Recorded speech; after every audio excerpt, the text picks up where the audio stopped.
Le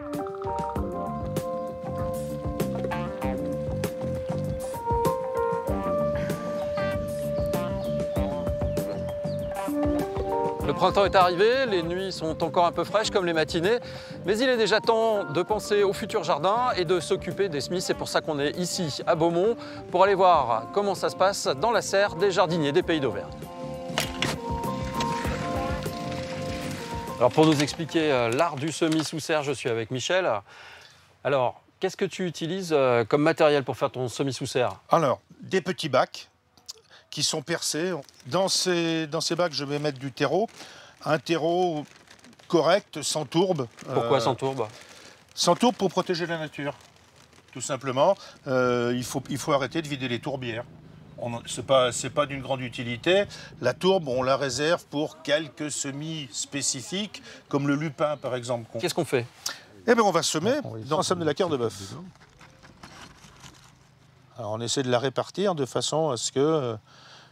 C'est l'utilité du semoir, c'est qu'on peut à peu près répartir le semis, pas avoir tout au même endroit.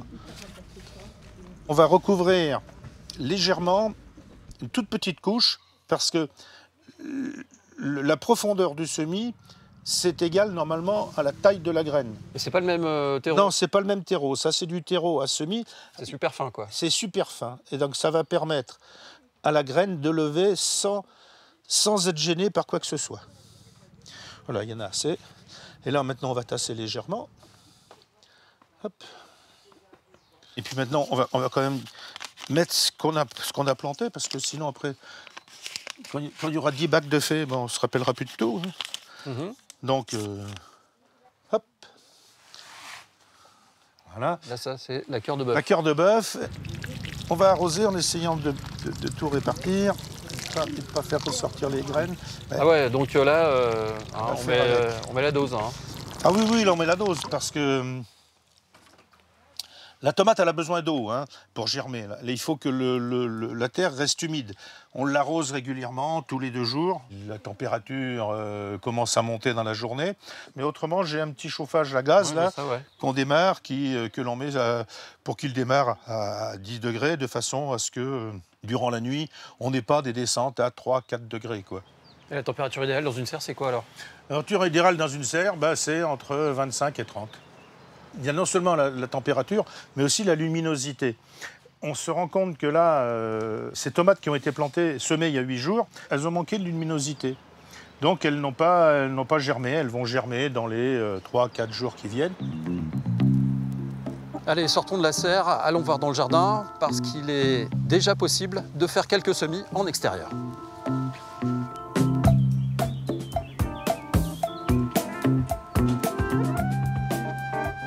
Alors Denise, qu'est-ce qu'on va semer ici? Alors ici, on sème des petits pois. Donc on les sème directement en pleine terre. Hein. Ah oui. Ça va germer quand même? Il fait froid encore là les matins, la nuit. Les petits pois ne craignent pas le froid. Je mets 4 ou 5 graines ensemble. Je sépare de 20-30 cm et je recommence. Je peux essayer? Allez-y. Allez, merci.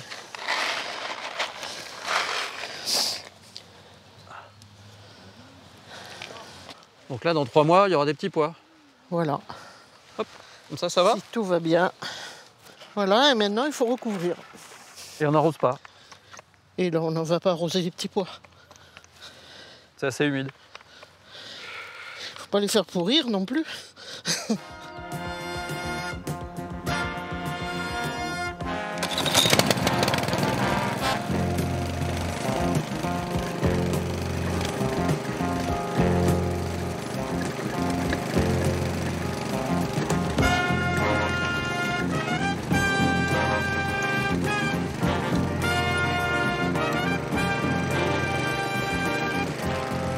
Donc après les semis sous serre et en extérieur, on va maintenant faire du repiquage de betteraves rouges.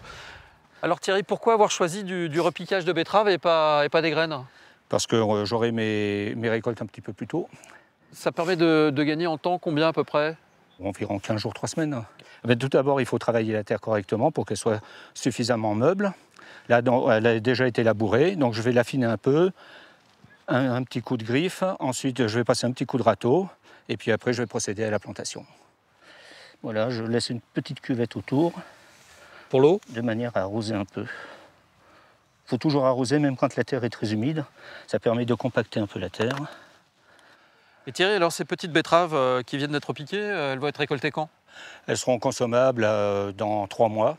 À partir de 3 mois, on peut les laisser en terre encore un peu plus longtemps, c'est pas trop gênant. Mais à partir de 3 mois, elles peuvent rejoindre une assiette et des bonnes salades.